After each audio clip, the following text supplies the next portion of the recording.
Olá, bem-vindo de volta ao canal. Eu quero dar esse vídeo resposta. Vai ser um pouquinho longo porque eu vou falar sobre como funciona a lógica que aparentemente, quer dizer, muitas pessoas elas pensam saber como lógica funciona, mas na realidade elas, como se diz, têm aquela mente dissociativa em relação a como de fato as coisas funcionam e quando as coisas não funcionam em relação à sua crença, elas simplesmente negam a existência de princípios da lógica, enquanto que outras situações em que ela funciona, eles vão aceitar os princípios da lógica. Então, quero dar essa resposta que vai ser um pouco longa, explicando como a lógica funciona. Bom, eu fiz uma pergunta há um tempo atrás sobre o que define, como se define melhor um milagre. E eu coloquei duas opções, né? Você poderia talvez dizer um pouco mais sobre essas opções, mas a questão era aceitar entre essas duas coisas o que definiria melhor um milagre, mas ninguém conseguiu fazer isso. E por que não conseguiu? Porque não consegue aceitar a realidade como ela é. A, são as duas opções. A, um evento comum e provável, né? E se isso explica melhor o que é um milagre.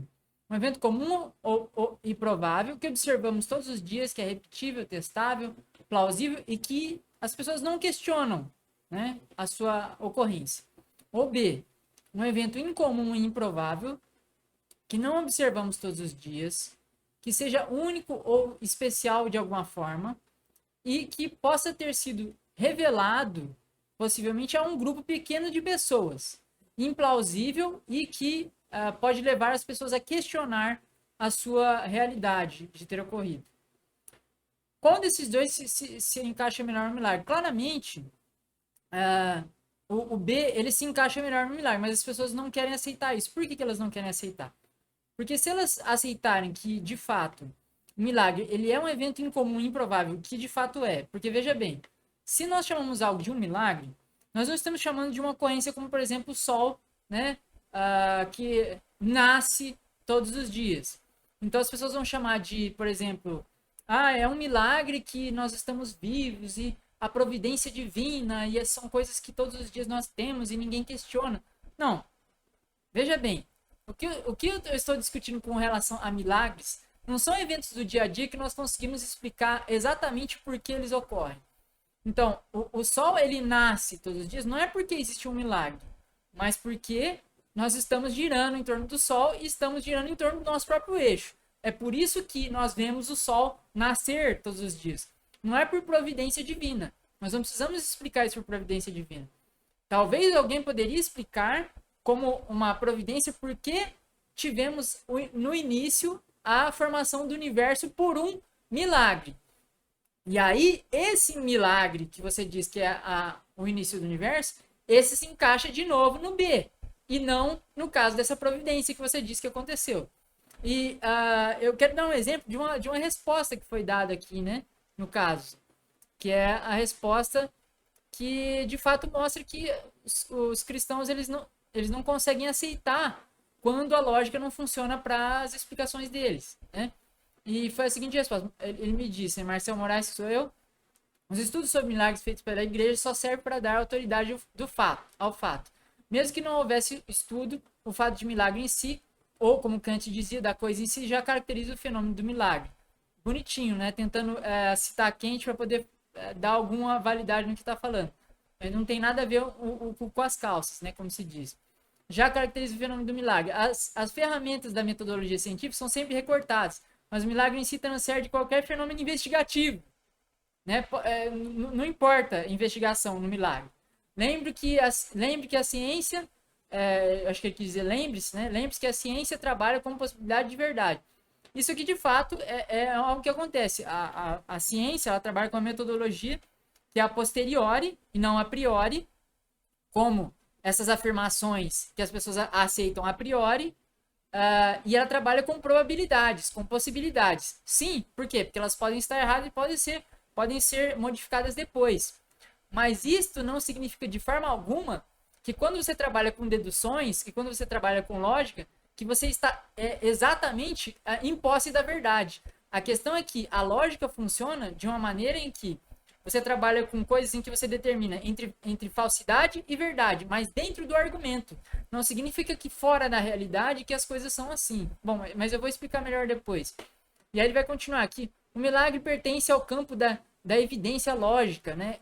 Não existe evidência lógica. Lógica não é uma fonte de conhecimento. Lógica é uma ferramenta. Já a ciência pertence ao campo da dialética. O sonho de toda a ciência é chegar à evidência lógica. Não existe evidência lógica. Mas qual delas chegou a isso? Nenhuma. A ciência mais perfeita é a física quântica.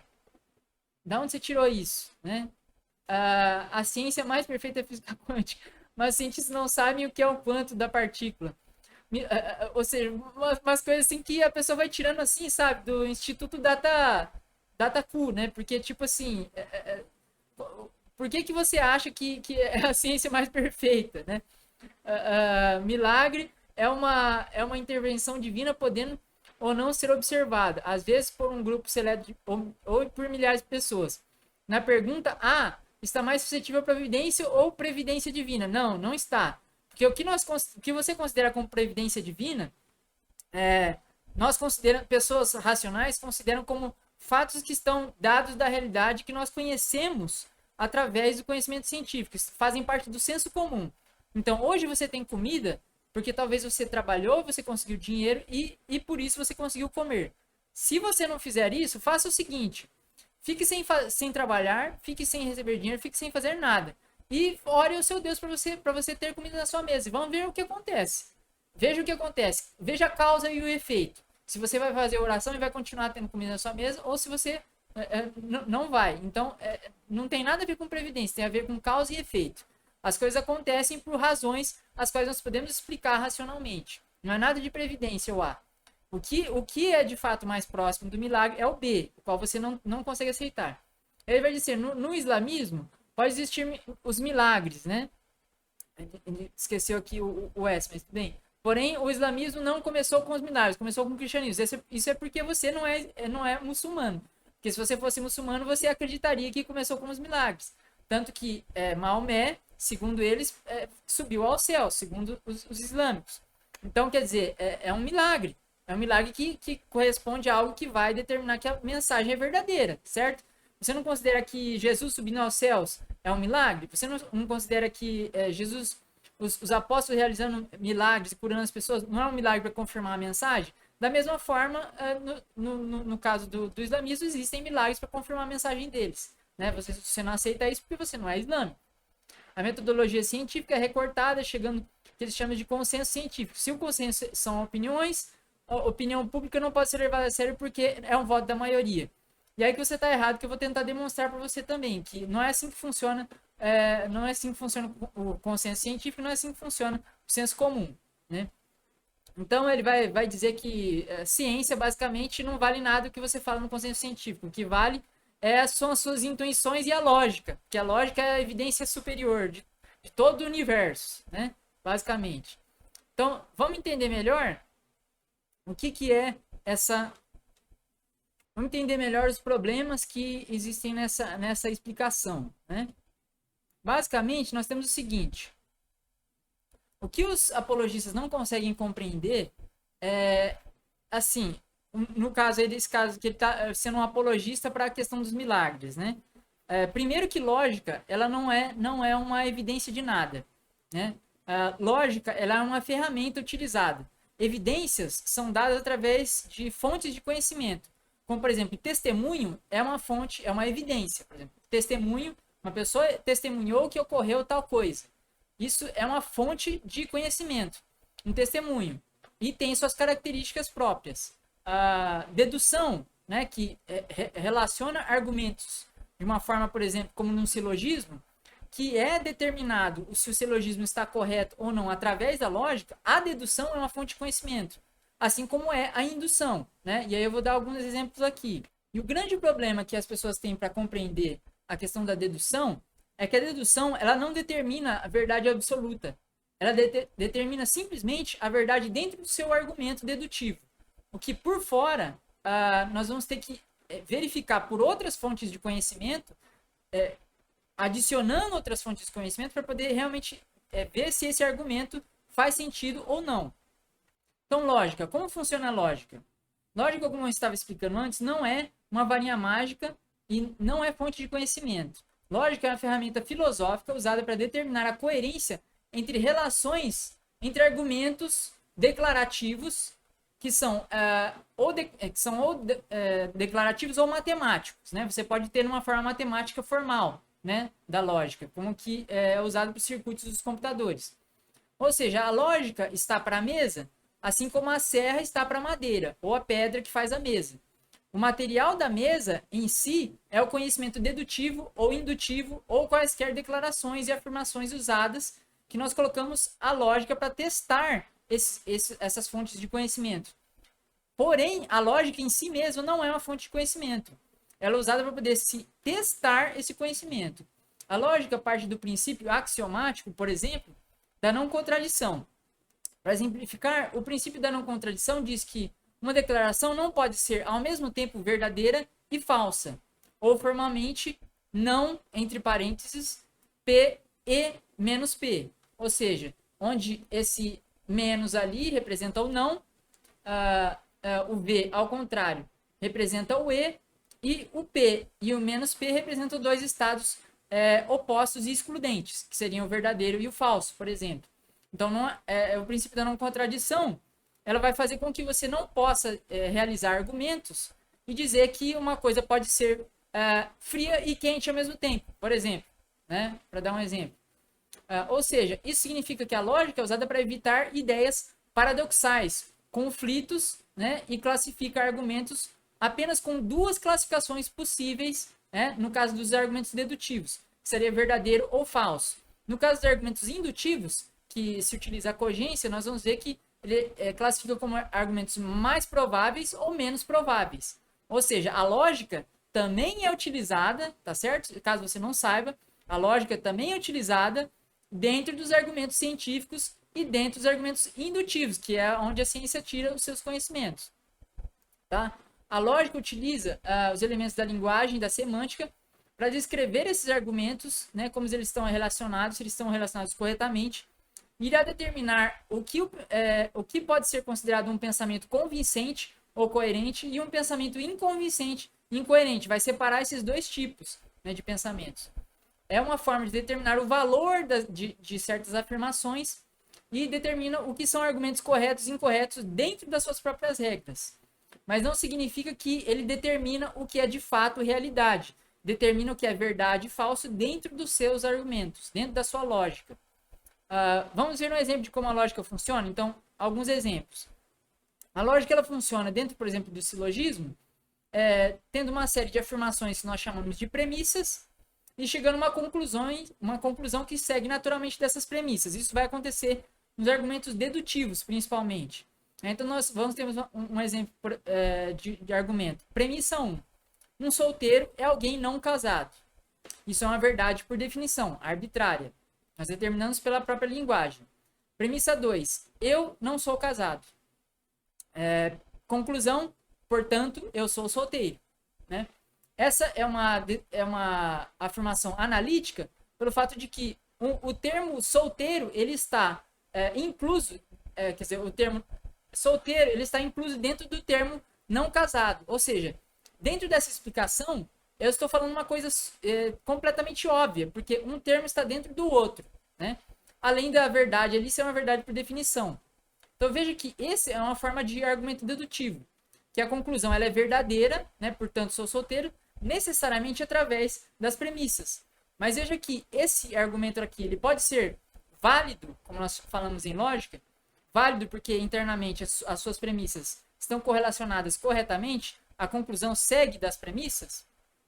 Porém, não necessariamente ele é um argumento sólido, ou sound, como se diz em inglês. Ele pode não ser um argumento sólido se todas as premissas dele não forem verdades factuais, ou seja, não tiverem uma correlação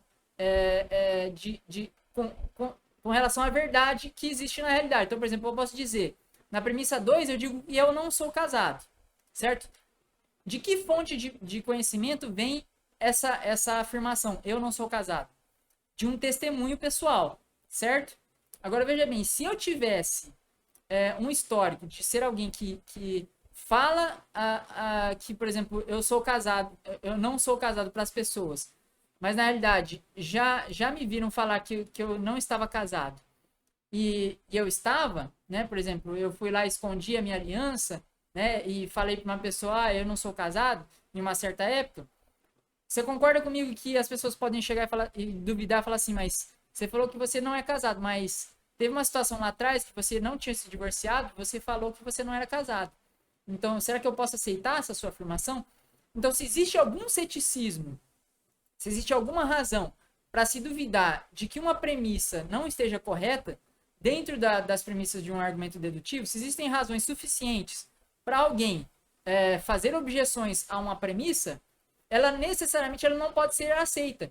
Então, se você está argumentando com uma pessoa um argumento dedutivo, e uma das premissas ela não é aceita por alguma razão válida, alguma razão que não seja assim totalmente absurda, então a pessoa começa a falar sobre coisas que ela consegue não provar ou que não fazem parte do senso comum, e ela quer provar para você que a sua premissa está incorreta por causa daquelas coisas que não são do senso comum, não são do consenso científico, não são de nada que você possa demonstrar, aí é um ceticismo, como se diz, é um negacionismo, não é ceticismo.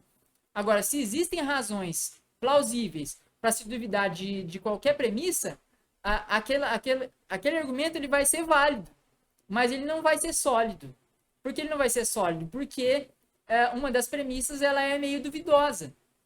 E aí que está a questão. É que os argumentos dedutivos, eles só falam geralmente sobre coisas que são óbvias e que estão demonstradas internamente dentro do seu próprio argumento. E muitas vezes acabam sendo argumentos circulares como esse que você está vendo, né? Ou seja, um solteiro e alguém não casado, ou seja, isso é óbvio. Um termo tá incluso dentro do outro. Então você está simplesmente chegando a uma conclusão que é óbvia. Você não tem necessidade de fazer esse argumento para poder chegar a essa conclusão. O seu próprio pensamento tem essa forma e você chega nessas conclusões. Então, simplesmente, os argumentos dedutivos é como se eles estivessem externando a forma como os nossos pensamentos funcionam de uma forma lógica, né? De uma forma coerente, né? E quando eles não estão funcionando de uma forma coerente, né? Então, veja que é possível a existência de argumentos que sejam válidos logicamente e que não sejam sólidos, certo? Então, o fato é que o que vai determinar se os argumentos são sólidos ou não, dentro da argumentação dedutiva, indutiva e qualquer outra argumentação, e dentro da lógica, não vai ser a lógica em si mesmo. Ou seja, a lógica não tem nenhuma superioridade em relação aos conhecimentos. Por quê? Porque as fontes de conhecimento é que, na realidade, vão determinar se nós conseguimos dizer se um argumento ele é sólido ou não. Por quê? Vamos ver um outro exemplo. Imagine que você vivesse num passado remoto, antes das descobertas sobre como a Terra gira em torno do Sol, entre a cosmologia e a astronomia, sem nenhuma dessas descobertas. Você vivesse num passado remoto, no qual você não tivesse nenhum acesso a esses conhecimentos, ao consenso científico, que o cara aí não aceita, acha que é apelo à popularidade, é uma falácia de apelo à popularidade. Você não conhece esse consenso científico. Então vamos às intuições e às deduções e à lógica, que é um conhecimento superior, certo? Vamos lá. Premissa número 1. Se estamos em movimento, então podemos sentir que estamos em movimento. Isso é uma intuição das pessoas. Bom, quer dizer, se eu estou me movendo, eu sinto que eu estou movendo. Né? Isso é uma coisa lógica, certo? Premissa 2. Não sentimos que estamos nos movendo quando paramos em solo firme e olhamos para o céu. Então você parou, olhou para o céu, está sentindo algum movimento? Não estou sentindo movimento nenhum, então não estou em movimento. Essa é a premissa 2. Conclusão temporária no meio. Portanto, não estamos em movimento quando olhamos para os céus. Então, se você parar no lugar e olhar para os céus, significa que você não está em movimento. Ok? Então, essa é a primeira conclusão. Aí, premissa 4. Se não estamos nos movendo quando paramos para olhar para os céus, mas os astros continuam a se mover, conclusão 5. Então, os astros estão a se mover enquanto nós estamos parados. Né? Então, essa é a conclusão lógica desse argumento. Esse argumento ele é válido internamente? Bom, se você acha que não é, demonstre para mim como que essas premissas não seguem, como a conclusão não segue dessas premissas. Porque ela segue. Porém, esse argumento é sólido? Lógico que não é sólido. Ele não é sólido. Mas por que ele não é sólido? Porque hoje nós temos conhecimentos científicos suficientes para compreendermos, por exemplo, que a premissa 1 ela não é verdadeira, não é factual. E por que nós sabemos disso? Porque nós conhecemos a inércia, que nós conhecemos os pontos de referência. Nós conhecemos a física newtoniana, que até um certo ponto no passado, as pessoas considerariam como sendo uma verdade. Por quê? Porque as intuições e a dedução pessoal dos nossos pensamentos diria que se você está em movimento, você consegue sentir que você está em movimento. Porém, existe algo que é contra-intuitivo, contra as nossas intuições, contra o senso comum, né, do dia a dia, que é o fato que nós podemos estar nos movendo e não sentir que estamos nos movendo. Por quê? Porque estamos nos movendo em uma velocidade constante. Não estamos nem acelerando e nem desacelerando. Então, se nós tivéssemos, por exemplo, um milagre, como o que acontece no livro de Josué, na Bíblia, em que o sol para no céu, né? Não é o sol que está parando no céu, o que estaria parando de se movimentar seria a Terra, né? Para o sol parar no céu, né? Então, se houvesse uma desaceleração daquele tipo na Terra, o que aconteceria em termos lógicos, né? Seria que toda a vida na Terra teria desaparecido, né? Inclusive o de Josué e dos seus exércitos, né? Porque se a Terra parar de repente do nada, desacelerar do nada, o que vai acontecer é que vai todo mundo ser jogado para frente e vai se explodir, né? Vai ser uma explosão, basicamente como uma explosão atômica, né? De forças assim catastróficas, né? Agora é lógico, a pessoa vai dar uma explicação, não, mas porque Deus ele consegue fazer com que as coisas não aconteçam assim, que as forças naturais não aconteçam, e etc, etc e tal, ou que aquilo era uma impressão, porque isso é uma... Sempre vai ter uma explicação extra para isso, né? Mas o que eu quero dizer é o seguinte, é que, para exemplificar, os antigos, eles não compreendiam o mundo, eles não tinham uma visão de mundo como essa. Então, para os antigos, esse argumento seria válido e sólido. Mas para nós hoje, que nós compreendemos conhecimentos científicos, ou seja, pegando de lá, ó, veja bem como é que a lógica não é superior. Veja bem como os argumentos dedutivos não são superiores. Não existe conhecimento superior. O que nós fazemos, na realidade, é pegar conhecimentos de várias fontes diferentes, e quando nós acumulamos esses conhecimentos de fontes diferentes, nós podemos analisar com mais propriedade se certos argumentos são verdadeiros ou não, né? Então, não existe essa falácia de verdade absoluta. Isso é um absurdo de se dizer. Epistemologicamente falando, não existe a possibilidade do ser humano chegar a verdades absolutas. Isso é impossível, né? Nós somos falhos, nós não compreendemos a realidade como ela é. O que nós temos são interpretações da realidade. Agora, veja bem, os argumentos dedutivos, eles não são verdade absoluta também. Por quê? Porque eles dependem de outros argumentos e eles são basicamente, eles funcionam através das nossas intuições e através dos conhecimentos já estabelecidos pelo consenso científico e pelo senso comum, né? Ou seja, quando você vê esse exemplo que eu dei das premissas, falando que nós não estamos em movimento, de que quem está em movimento são os astros, pense, por exemplo, de onde veio a palavra planetas. Planetas veio da palavra chamada planetes. Planetes, né, em grego, significa errantes. Ou seja, quando eles primeiro começaram a observar os astros, eles deram o nome dos planetas de errantes. Por quê? Porque eles não compreendiam como era o movimento, porque era muito esquisito o movimento dos astros, porque eles imaginavam que a Terra era o centro do universo e que todas as outras coisas giravam em volta dele. Mas aí falavam, mas como é que essa órbita não funciona? Eles tentavam calcular, falavam, olha, esse planeta ele faz assim, depois ele volta para lá, depois ele volta para cá. Por quê? Porque os cálculos não funcionavam, porque colocava a Terra no centro. Quando se colocou o Sol no centro do universo, aí começou a se compreender como funcionavam essas órbitas. E provavelmente, se esse fosse a primeira compreensão, o nome planetés nem iria existir, não se chamariam planetas, né? Se chamariam outra coisa, né? Se chamariam esferas ou sei lá, alguma coisa do tipo. Mas se deu o nome planetés, exatamente porque eles compreendiam como sendo algo que não tem uma órbita regular, que faz né, zigue-zague no céu, que uma hora vai para uma direção, outra hora vai para outra. Por quê? Porque eles não compreendiam como funcionava.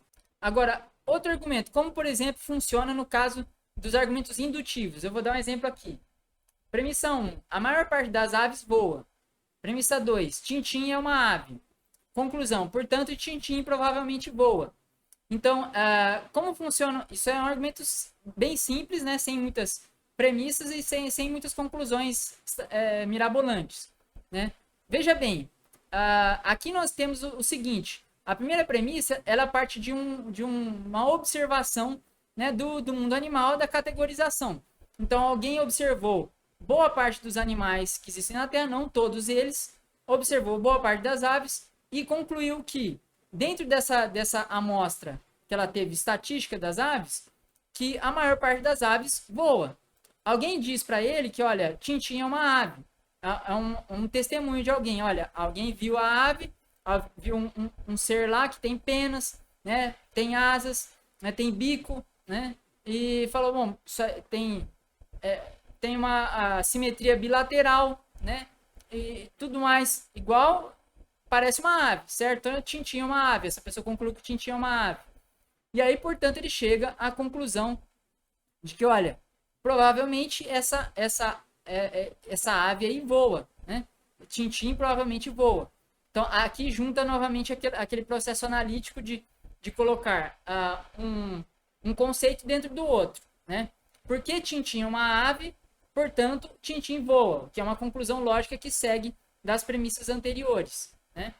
Agora veja, o argumento indutivo, ele não está dizendo que necessariamente que ele tem certeza de que Tintim voa. Ele está dizendo que, provavelmente, considerando que a maior parte das aves voa, a probabilidade de que Tintim voa é maior do que menor. Ou seja, pode ser que Tintim não seja capaz de voar. Ele pode, inclusive, ser uma ave que ainda não chegou à maturidade para conseguir voar, por exemplo. Agora, o que pode, nesse caso, do argumento indutivo e no caso da metodologia científica, demonstrar que essa afirmação é verdadeira ou não? As predições. Então, ou seja, ele está dizendo, portanto, provavelmente Tintim voa. Como você pode confirmar essa predição de que Tintim voa? Você pode continuar observando Tintim, né? Observa, tira fotos, filma, vai observando e chega um momento que você vê ele voando.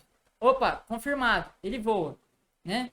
Ou você vê, por exemplo, você analisa a asa, né, da ave, você vê se ela tem abertura suficiente para conseguir planar ou voar. Então, ou seja, você sabe que em biofísica, como funciona o processo do voo e o que é necessário para se realizar isso.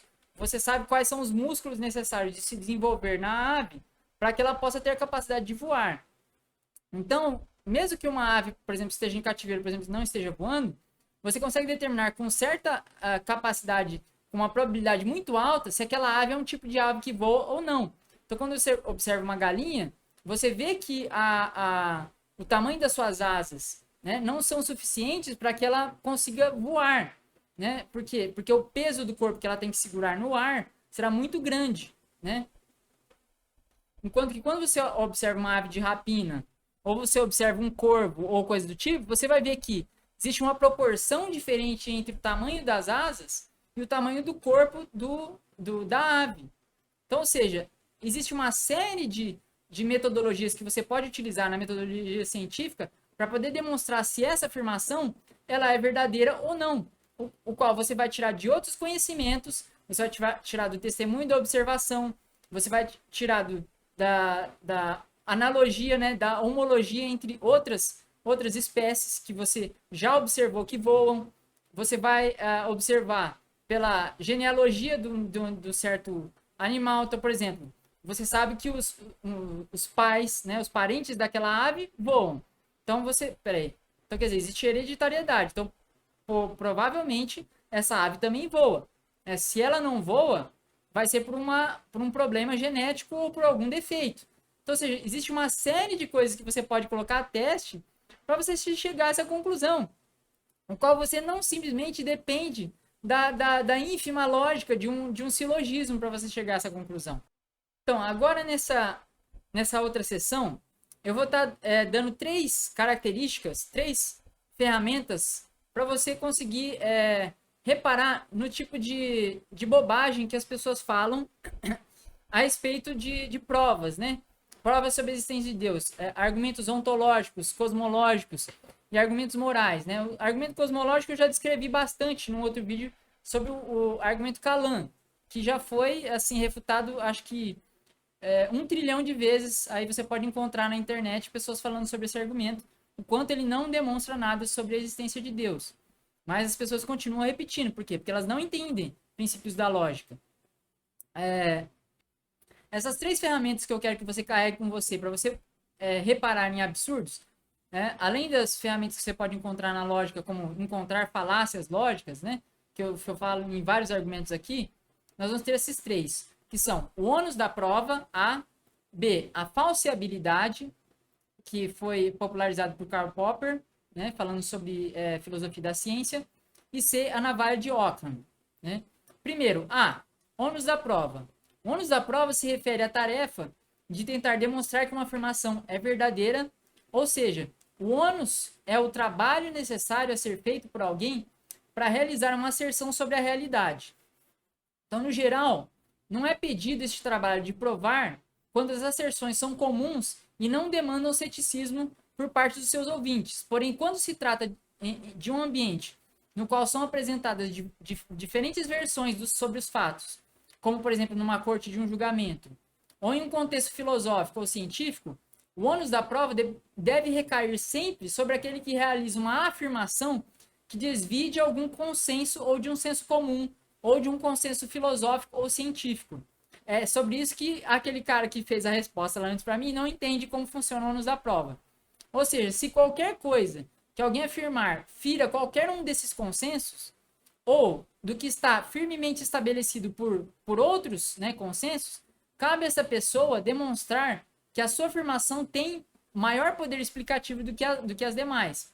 Então, o dicionário de filosofia de Oxford define da seguinte forma: se em uma situação existe uma presunção própria, particular, de que algo é verdade, qualquer um tentando provar o oposto é dito que necessita carregar o ônus da prova. Uma certa quantidade de ginástica mental filosófica consiste em tentar empurrar o ônus da prova para os seus adversários, que é o que as pessoas chamam de shifting the burden of proof. Isso está escrito por Blackburn, 2005, página 50. Por exemplo, em uma corte da lei, em todos os países civilizados, né, se espera que um julgamento minimamente imparcial, que não existe julgamento imparcial, existe a presunção de inocência, certo? Então, ou seja, parte-se do princípio de que a pessoa que recebe qualquer acusação é inocente até que se prove o contrário. Então, ou seja, o ônus da prova está sobre quem está acusando.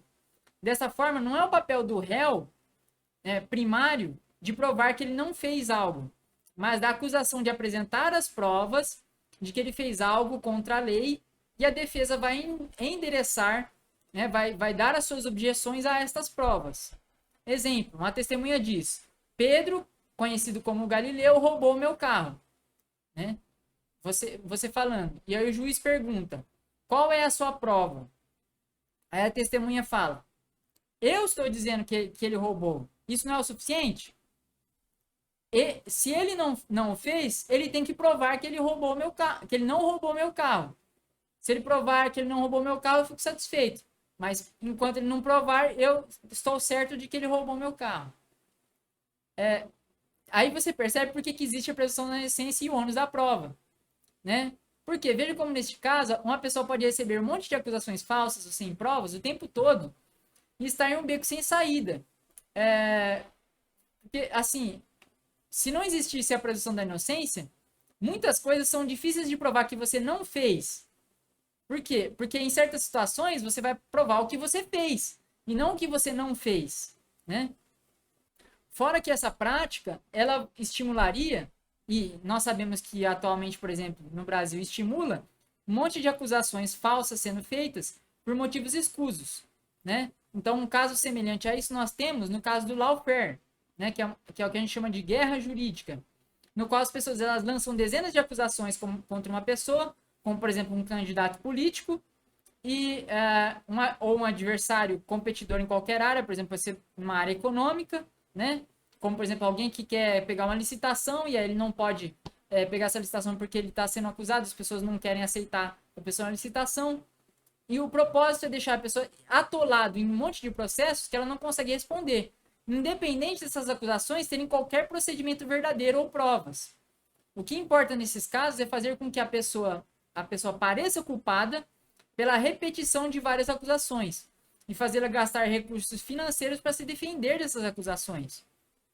Por razões como essas, o testemunho de quem acusa, né, quem está fazendo a acusação, né, ele não pode ser considerado intrinsecamente verdadeiro pelo fato da pessoa que está acusando estar envolvida no interesse de acusar a pessoa, né?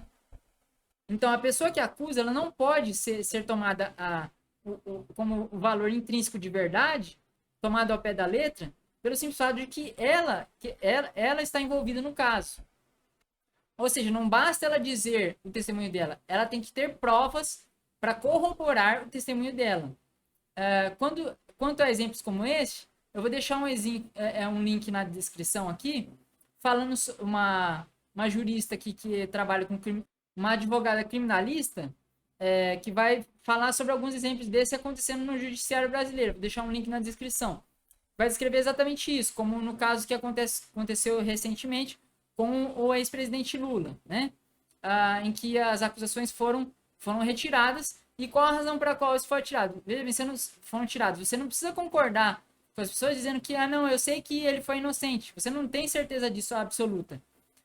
Entretanto, existe um processo legal correto de se fazer dentro do processo jurídico, no qual, para você realizar acusações, você precisa de uma quantidade probatória mínima para você realizar essas acusações. Então, quando você não apresenta essas provas mínimas probatórias de que aconteceu um crime de fato, você não pode aceitar o Ministério Público ou a instituição específica que recebe a acusação, ela não pode aceitar isso baseado simplesmente, né, em uma coisa sem provas, né? Então veja esse link caso você queira saber mais sobre esse assunto. Outro exemplo disso sobre a questão do ônus da prova poderia dar, por exemplo, com essa frase: o presidente Bolsonaro, durante o seu mandato, foi o melhor estadista de todos os tempos no planeta Terra. Qualquer um que tivesse 2 neurônios iria duvidar dessa afirmação, certo? Ele ia te perguntar: e qual é a prova, né, que você tem para demonstrar que ele foi o melhor de todos os tempos até hoje, ou dos que existiram até hoje, comparando com os do passado, né? Ou seja, o ônus da prova para qualquer pessoa que faz uma afirmação que está fora do senso comum e fora da aceitação geral das pessoas, né? Se você perguntar hoje geralmente para as pessoas, veja, não é apelo isso não é apelo, não é como o apelo à popularidade. Isso não é, o consenso não necessariamente ele é uma coisa ruim que você não pode aceitar. Mas o consenso ele determina quem tem necessidade de demonstrar o seu caso. Então, ou seja, o fato de você ter que demonstrar o seu caso, o fato das pessoas concordarem sobre uma coisa, não significa que é verdade aquela coisa. Isso é uma falácia do apelo à popularidade. Dizer, não, isso é verdade porque... Não, é verdade que Deus existe porque a maior parte das pessoas acredita em Deus. Isso é um apelo à popularidade. O que é diferente é o seguinte: é você dizer o seguinte, olha, existe isso, esse conhecimento científico aqui, existe esse consenso, né? Agora, você quer dizer o contrário desse consenso, você tem que endereçar todos esses problemas aqui que você tem para poder me convencer de que isso é fato. Por quê? Porque praticamente todo mundo aceita que isso aqui é fato, né? Então, essa que é a questão. Ou seja, mesmo que você seja alguém que tenha votado no Bolsonaro, meus pêsames à sua inteligência, você há de convir que tal afirmação não pode ser aceita sem qualquer questionamento, pois grande parte das pessoas veem seres humanos pelo que eles são, falhos, limitados e não como se fossem messias, como algumas pessoas acreditam que o Bolsonaro que vieram para estabelecer o reino de Deus em Brasília, tá? Então, eu vou dar um exemplo aqui, famoso de ônus da prova, que em 1952 o filósofo Bertrand Russell criou, que se chama que ficou famoso como o bulo de Russell, né?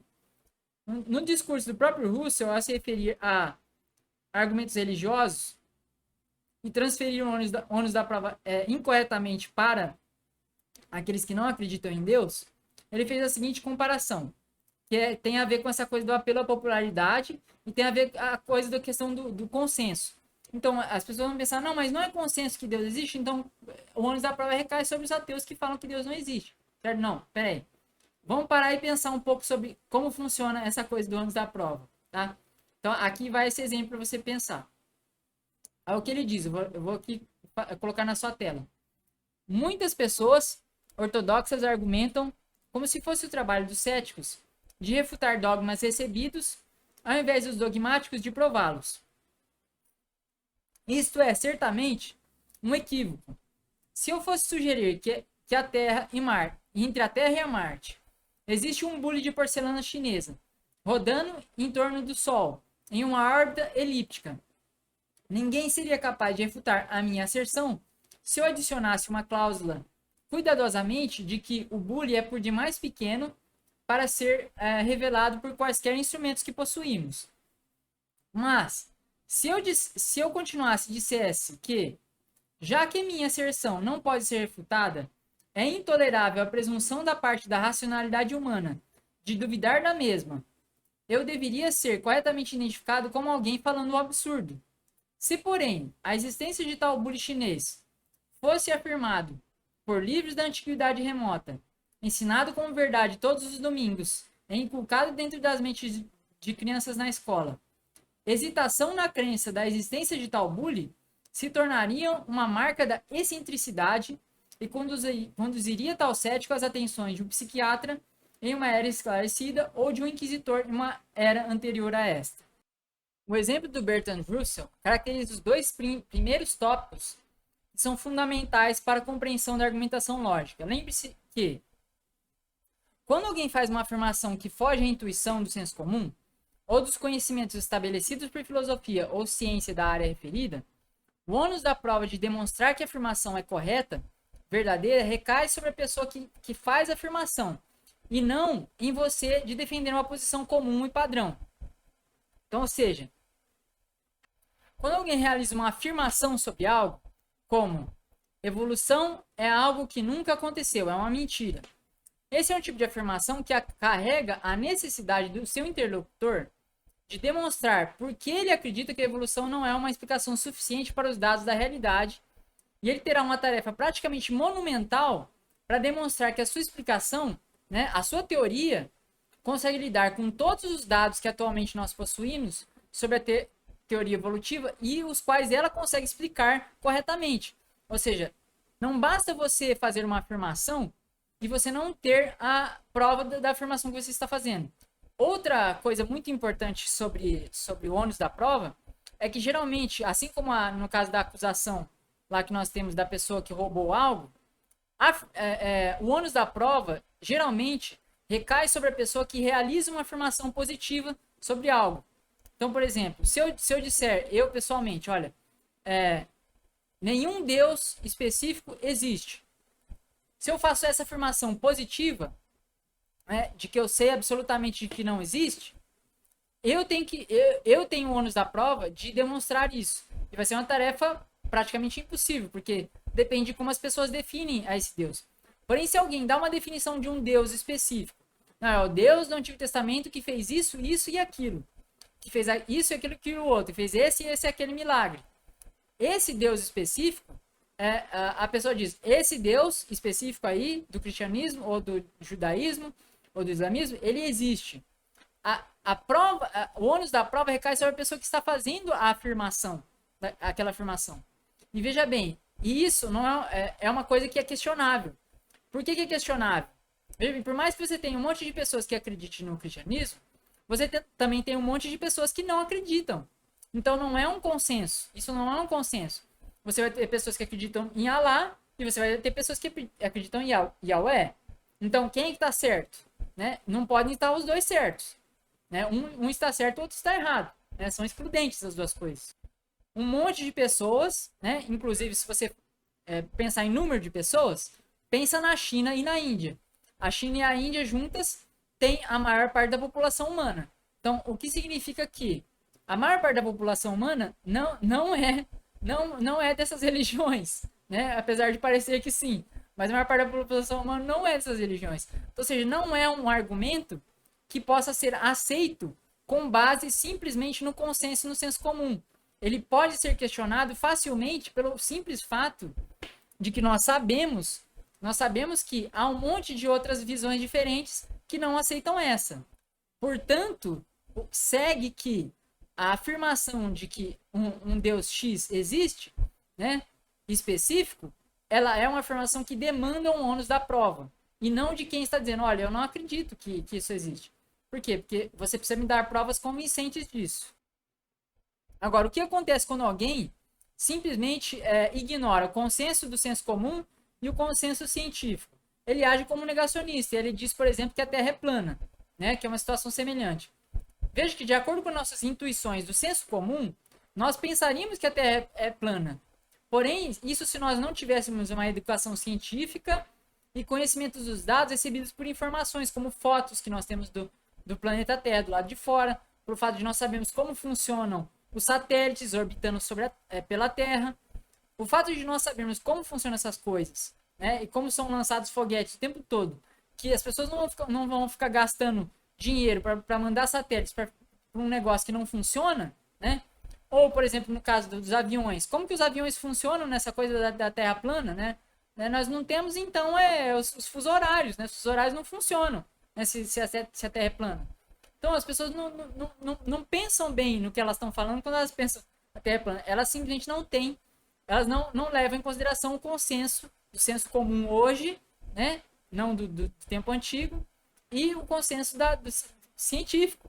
Você não precisa necessariamente ser um astrônomo para poder compreender isso, mas você pode aceitar o que os especialistas falam no assunto, pelo simples fato de você ver que a argumentação deles é convincente, né? E de que existem dados concretos, reais, que você pode ver das coisas que estão falando.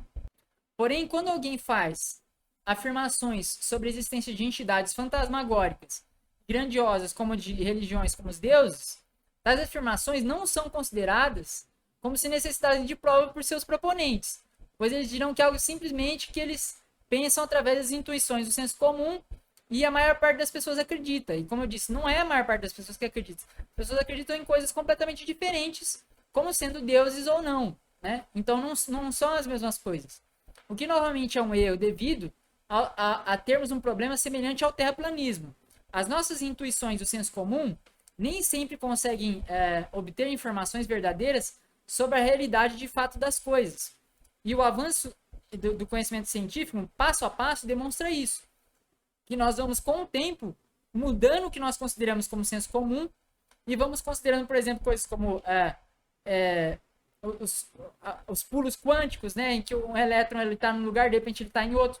Nós vamos considerando coisas que são completamente fora do senso comum, né, e que nós não podemos compreender através das nossas intuições e através da dedução e da lógica superior.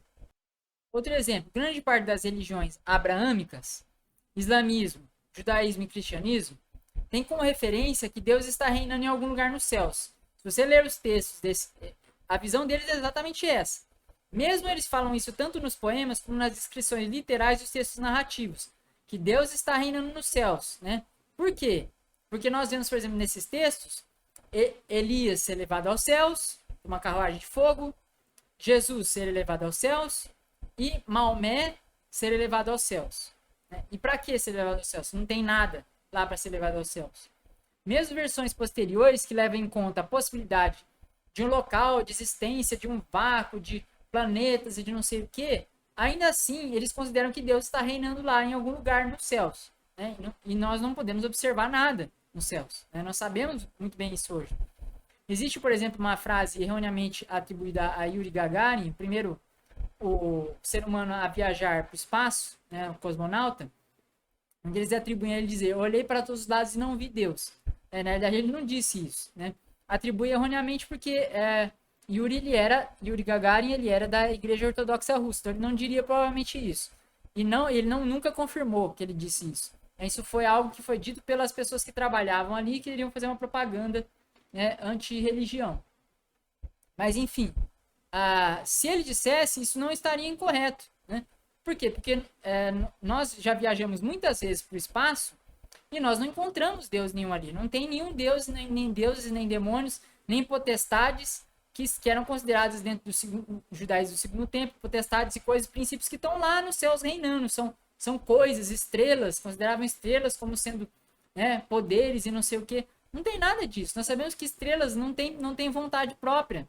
Não tem nada disso. A luz, o sol não tem vontade próprias, né? O espaço, ele é inóspito, não tem nada ali, né? Sim, não tem nada digamos, de vida, de consciência. Outra coisa que tem nessa visão incorreta de mundo, né? Você vê lá em Gênesis, quando tem o dilúvio, abre-se as comportas do céu. Nós já vimos como funciona a atmosfera. Nós sabemos como funciona a queda de chuva. Não existe comportas para se abrirem ali e não existe nenhum guarda ali em cima para guardar as comportas dos céus. Não existem águas subterrâneas debaixo da terra suficientes para fazer com que a água se suba num nível de uns 2, 3 dias de chuva, você fica com a água completamente sobre todos os montes mais altos da terra. Isso não tem provas, não tem evidências de que isso possa acontecer como é descrito ali. Ou seja, ou você considera que existe um erro ali de ser um mito, de ser uma fábula, ou de ser um erro do pensamento ali, das pessoas verem um dilúvio ali local e as pessoas pensarem que aquilo ocorre no mundo inteiro. Ou você simplesmente considera aquilo como uma metáfora, né? Agora, veja bem, para os escritores e para os judeus do primeiro, segundo século, etc., e para os escritores, por exemplo, como Paulo, eles vão citar os textos de Gênesis como se fossem autoritativos, literais e narrativa verdadeira. Então, ele fala, por exemplo, que as mulheres não devem falar porque o homem veio primeiro, né? A mulher foi feita do homem. Então, ou seja, eles descrevem como sendo, como aquilo é fato, então nós temos que seguir isso. Ah, vocês têm que guardar o sábado. Por que vocês têm que guardar o sábado? Porque Deus ele descansou no sétimo dia. Ou seja, se Deus, não, de fato, ele não fez o mundo em 6 dias, então não tem por que você descansar no sétimo dia, porque não foi em 6 dias que foi feito o mundo, né? Não é literal. Então, ou seja, é possível você pegar Gênesis simplesmente como uma metáfora, entender as coisas morais que ali são tiradas, sim, e provavelmente muitas pessoas faziam isso. Contudo, se você considerar aquilo como não sendo literal, o sentido daqueles ensinamentos e a autoridade sobre aqueles ensinamentos se torna nula. Por quê? Porque se de fato Deus não fez o mundo em 6 dias, como nós vemos que se fazendo a cronologia bíblica chegaria entre 6 a 10 mil anos, dependendo de quem faz a cronologia, 6 a 10 mil anos para a Terra não condiz com as evidências que nós temos da Terra. Não condiz com, por exemplo, a existência de árvores que, por exemplo, vão ter mais de 2 mil anos e por aí vai. Não condiz com a forma como se tem a distribuição biogeográfica dos animais na Terra, não condiz com a movimentação de placas tectônicas que demora para acontecer, né? Não condiz com um monte de coisas. Ou seja, o fato é que nós temos um monte de evidências, né? Além, muitas vezes, do que as pessoas querem falar aqui, os isótopos radioativos, que o decaimento não demonstra que existiu de fato a Terra antiga, né? Além de ter todos esses fatos que tem várias fontes diferentes, não é só uma. Você pode fazer o mesmo teste por várias fontes de isótopos radioativos e você vai ter os mesmos resultados. Além disso, você tem esses montes de outros dados, né, da biogeografia, etc., que não podem ser explicados para uma Terra como tendo entre 6 a 10 mil anos. Não é possível o ser humano atingir os locais, chegar aos locais que ele chegou, evoluir para as populações que chegou até hoje, se você considerar 10 mil anos. Não tem como. É simplesmente impossível, né? É ilógico, né? Então, aí, nesses casos, o que as pessoas vão dar como sendo prova das suas afirmações? Né? São basicamente 3 tipos que as pessoas dão como prova das suas afirmações religiosas. Testemunho pessoal e subjetivo, seja de alguém que escreveu, às vezes nem sendo uma testemunha ocular. Então, por exemplo, a maior parte dos escritos que nós temos bíblicos hoje não provém de testemunhos oculares. Por exemplo, os evangelhos não vêm de testemunhos oculares. Porque eles são, primeiro, eles são escritos anônimos, e segundo, alguns deles são declaradamente, né, através até mesmo da tradição, como por exemplo, dizendo que Marcos escreveu, Marcos não seria uma testemunha de primeira mão, né? será alguma testemunha de segunda mão, né? Ou terceira, quarta. E sabe-se que, por exemplo, no caso de Lucas, que se diz ter escrito Lucas, que não se sabe se foi Lucas mesmo, ele fala sobre várias fontes. Então existiam várias tradições orais que eram passadas. Ou seja, são o quê? Pessoas que passaram para pessoas, passaram para pessoas, pessoas para pessoas, e depois alguém foi lá e pôs no texto. Então é um testemunho pessoal, subjetivo, e ainda que é de outrem que recebeu lá atrás e alguém passou lá na frente, né? 30, 40 anos, né? Os primeiros livros aí estariam entre 30 e 40 anos sendo escritos, né? Que seriam as cartas de Paulo, que estariam também ali há 30, 40 anos depois sendo escritos. E Paulo não é uma testemunha de primeira mão também. É testemunha da sua própria visão subjetiva e pessoal. Segundo, em intuições que não se explicam diante das objeções do conhecimento científico. Então a pessoa, não, porque tem um ser imaterial, não sei o que, mas como é que funciona o ser imaterial? Como é que é isso?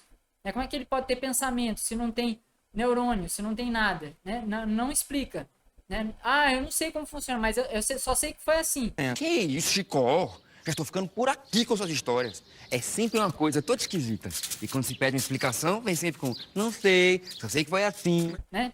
Aí tem aquele meme, né? Ah, não sei, mas só sei que foi assim, né? Então, o que é isso? É aceitar um paradoxo.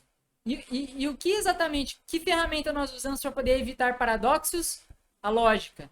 A lógica ela é utilizada exatamente para evitar os paradoxos. Porém, os cristãos eles aceitam paradoxos assim, de braços abertos. Você pode ser onisciente e pode ser onipotente ao mesmo tempo. Você pode ser onipresente. São todas características que são paradoxais. Aí ele diz, não, mas você não consegue compreender a natureza de Deus. É por isso que essas características são paradoxais. Porque nós não compreendemos Deus. A questão não é que nós compreendemos ou não compreendemos Deus. A questão é que você não aceita paradoxos falando sobre lógica, mas quando você está falando sobre o seu Deus, você aceita paradoxos. Ou seja, você não está usando a lógica. Porque a lógica ela é exatamente usada para evitar contradições e paradoxos. Para colocar duas coisas que são coerentes uma junto com a outra. Enquanto se você não usa essas duas coisas coerentes uma com a outra, você não está usando a lógica. Então, quando alguém diz mistério, entenda-se lá no fundo da sua cabeça paradoxo. Então, ela fala assim, existe um ser imaterial e esse ser imaterial toca nas coisas e move as coisas. Mas espera aí, a única coisa que nós entendemos, em termos lógicos, né, no nosso raciocínio do senso comum, uma coisa que tem matéria toca nas coisas. Uma coisa que não tem matéria, uma coisa que não tem nenhum tipo de coisa que você consegue tocar, não consegue tocar em outras, certo? Então, por exemplo, um número não consegue mover uma coisa, né? Um conceito abstrato na minha cabeça não consegue mover uma coisa. Isso são duas coisas imateriais. Não tem matéria alguma. Essas coisas conseguem mover alguma coisa? Não, não consegue. Então, segue, logicamente, que coisas imateriais, você teria que ter uma explicação do porquê, como eles conseguem mover uma coisa. É uma energia que usa? Qual que é essa energia? Você consegue descrever essa energia? Não consegue, então, portanto, se é um mistério, é um paradoxo. É um paradoxo por quê? Porque é uma coisa que é imaterial e também chama uma coisa material. Paradoxo. Outra fonte de conhecimento, as pessoas são sentimentos pessoais de conforto, que eles sentem quando estão fazendo uma oração, quando estão cantando. Né? Isso é subjetivo. Isso pode acontecer em qualquer religião diferente. Acontece no islamismo, quando eles estão orando de cabeça abaixando na direção de Meca. Acontece para os hindus, quando eles estão orando por Vishnu, ou por sei lá quais deuses que eles acreditam. E acontece para os budistas, que não acreditam em Deus nenhum, e que fazem meditação e conseguem atingir o nirvana. Né? Todas essas pessoas conseguem atingir um estado espiritual, um sentimento esquisito, uma coisa que sobe no seu coração e sente assim, assim, assado. Todas as pessoas sentem isso. Ou seja, nenhuma delas consegue demonstrar que isso é uma prova da realidade. B, o segundo princípio que nós precisamos pensar aqui é sobre o princípio da falseabilidade. Se uma afirmação não pode ser provada como falsa, podemos, na maioria das vezes, declarar que essa afirmação é completamente inútil e, portanto, deve ser descartada. Como no exemplo da porcelana chinesa do Bertrand Russell, né, acontece isso. A afirmação não pode ser refutada, porque você não tem instrumentos para poder ver onde que está ali aquele bule chinês girando entre Marte e uma órbita entre Marte e a Terra. Né? Assim como um deus bananinha verde. Né? Porém, temos que nos perguntar o que implica a existência dessa porcelana ou do deus bananinha verde, né? Se existem implicações que podem ser medidas e a declaração da sua existência pode ser refutada, se essas implicações não existem, não fazem diferença alguma para a existência humana e, portanto, não devem tomar nossa atenção ou nosso respeito. Então, se alguém fala sobre um bule que está lá girando e ninguém pode provar que existe ou não existe, tá, e daí? Que diferença faz isso para mim? Esse bule que está lá não implica nada na minha vida. Ah, não, mas esse bule, ele faz com que você tenha salvação ou você vá para o inferno. Né? Mas como assim? Como é que ele faz isso? Qual que é o processo que ele chega a isso? Ah, eu não sei, só sei que foi assim. Não, então não faz nada, porque você não está explicando nada, não está dando nenhuma implicação aqui concreta que eu possa medir e que eu possa testar. Se eu não posso fazer isso, então faz diferença nenhuma para mim. Assim como Deus bananinha verde, assim como o monstro de espaguete no espaço e assim como Deus Yahweh. Carl Sagan, o famoso astrônomo e comunicador, deu um exemplo interessante sobre esse conceito da falseabilidade. Imagine que, num certo dia, uma pessoa lhe diz que existe um real e verdadeiro dragão vivendo em sua garagem. Você chega a ele e diz: mostre-me, diz você. Eu te levo à minha garagem e você olha dentro dela e vê uma escada, vê latas de tinta vazias e um triciclo velho, mas nenhum dragão. Onde está o dragão? Você me pergunta. Ela está logo ali. Eu respondo, acenando vagamente. Eu esqueci de mencionar que ela é um dragão invisível. Você propõe espalhar um pouco de farinha sobre o chão para capturar as pegadas desse dragão. Eu digo, ótima ideia. Mas esse dragão ele está flutuando no ar. Então sua farinha não vai funcionar. Então você dá uma outra ideia. Você diz, olha, vamos usar um sensor infravermelho para detectar o fogo invisível desse dragão. Já que ele é invisível, né? Mas mesmo assim, se ele cospe fogo, então significa que dá para a gente ver o fogo pelo infravermelho. Aí eu digo, boa ideia. Mas o seu fogo também é invisível. Porque o seu fogo é sem calor. Aí você pode falar, não, o que eu vou fazer? Eu vou pegar uma tinta de spray e vou pintar sobre esse dragão e vou fazer ele ficar visível. Eu digo, boa ideia, mas ela é um dragão incorpóreo, imaterial, e a tinta não consegue grudar nela. E por aí vai. E eu rejeito todo e qualquer tipo de teste físico que você propõe com uma explicação especial sobre como que essa sua ideia não vai funcionar.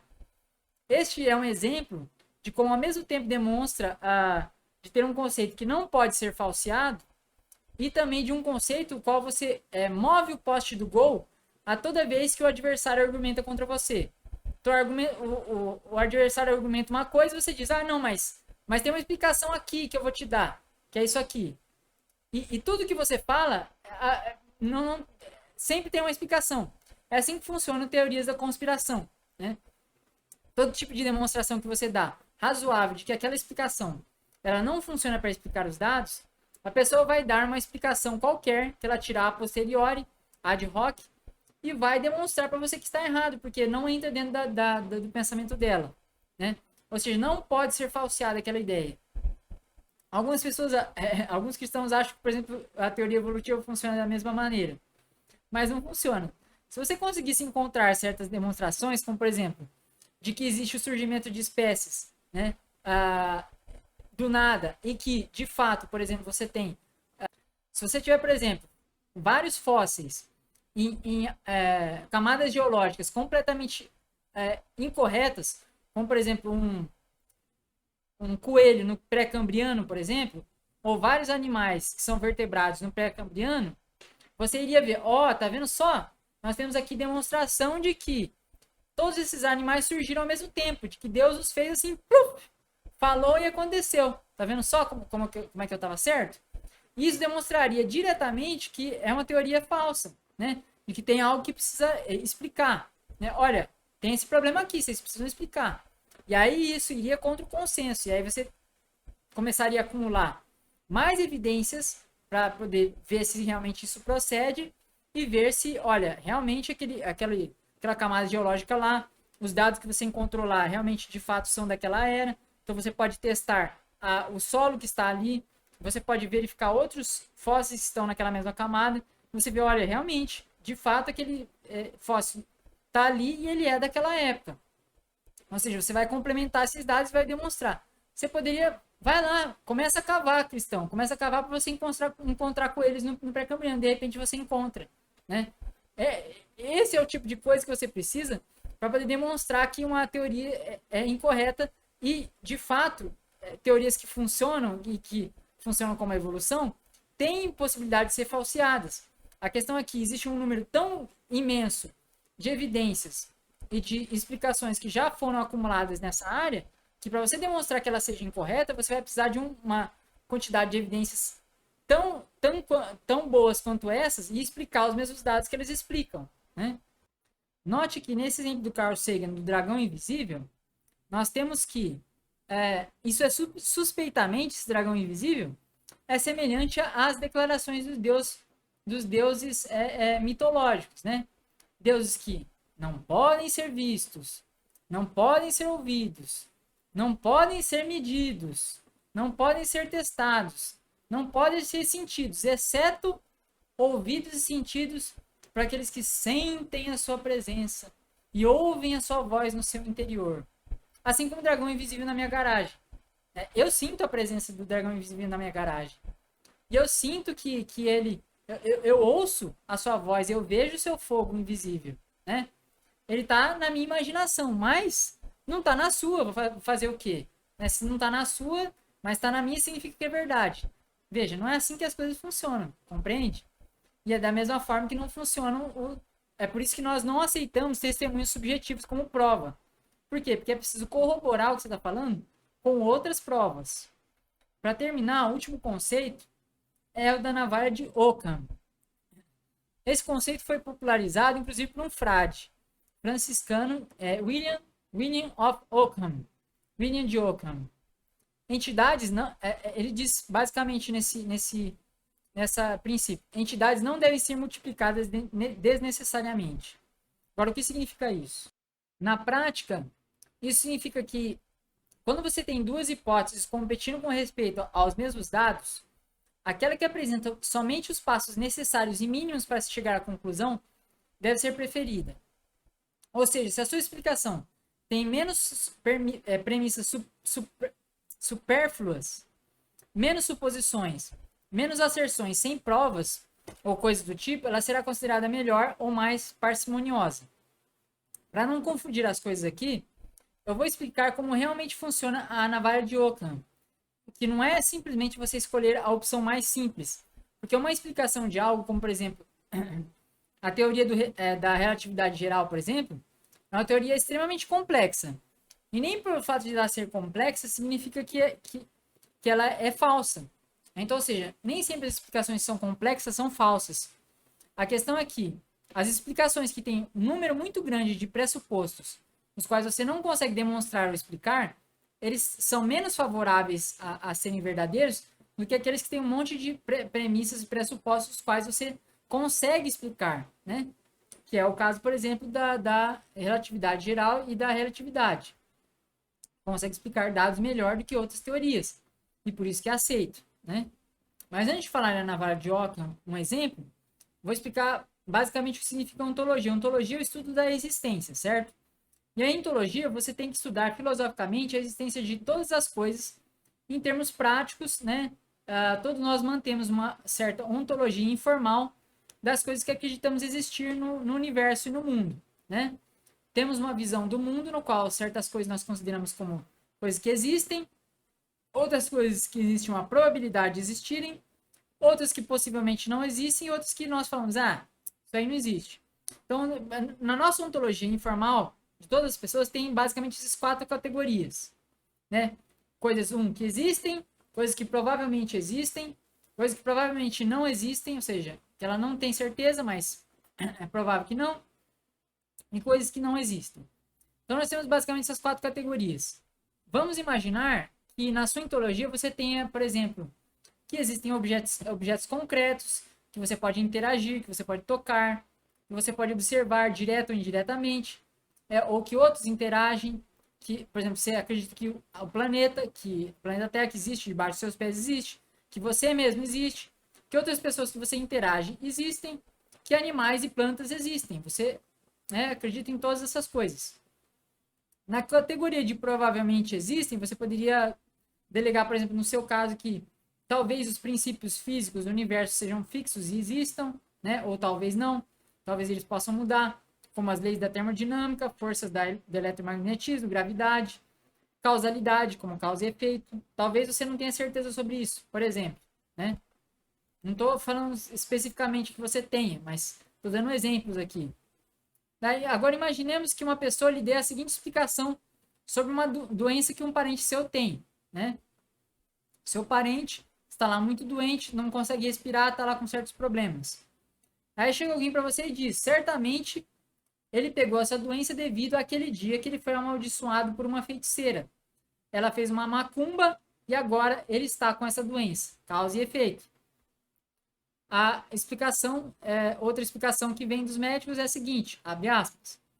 Segundo a explicação dele, né, da pessoa que está doente, ele participou recentemente de uma festa em um local fechado, há alguns dias atrás, e por isso ele deve ter pego o vírus da Covid nessa festa.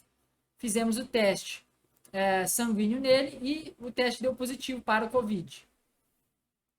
Digamos que dentro da sua ontologia exista, de fato, a existência de feitiços e poderes mágicos, como foi descrito no primeiro exemplo. Mas você também acredita em dados científicos da existência de vírus, né, e dos processos pelos quais esses vírus são transmitidos. Mesmo porque vírus podem ser observados em microscópios eletrônicos, podem ser estudados, né, e podem ser criadas vacinas que efetivamente diminuem o contágio desses vírus. Então, você sabe como eles operam dentro dos hospedeiros. Você tem um conhecimento geral sobre isso. Qual das duas explicações aqui que nós damos exige o menor número de suposições para você explicá-los? Se você não acreditasse em feitiços e feiticeiras, você de cara, você já descartaria a primeira explicação. Por quê? Porque seria necessário você adicionar à sua lista de coisas ontológicas que você acredita que existem. Ou seja, você não acredita que existe. Então, seria necessário você adicionar uma pressuposição aqui que você não tem para as suas pressuposições básicas, a priori, de que essa coisa aqui existe. Então, se você tivesse que fazer isso, você já descartaria de cara já o feiticeiro como sendo mais provável. Só que no seu caso, como eu disse aqui, você acredita nessas coisas. Então, como que você pode avaliar isso utilizando a navalha de Ockham novamente? Nesse caso, qual dos dois tem maior poder explicativo e qual dos dois tem menor número de suposições? O vírus, você sabe como ele opera, do que ele é feito, de proteínas e de um material genético. Né? Você pode ler num livro, você pode perguntar para alguém, você pode inclusive pedir para alguém te demonstrar e mostrar para você. Né? No caso, com reações químicas. Você sabe que a transmissão é feita pelo ar. Você sabe como acontece essa transmissão, que ele sobrevive no ar durante um tempo. Ele pode ser observado no microscópio eletrônico, como eu já falei, acho que eu repeti. Ele pode ser testado a sua presença por um teste de sangue.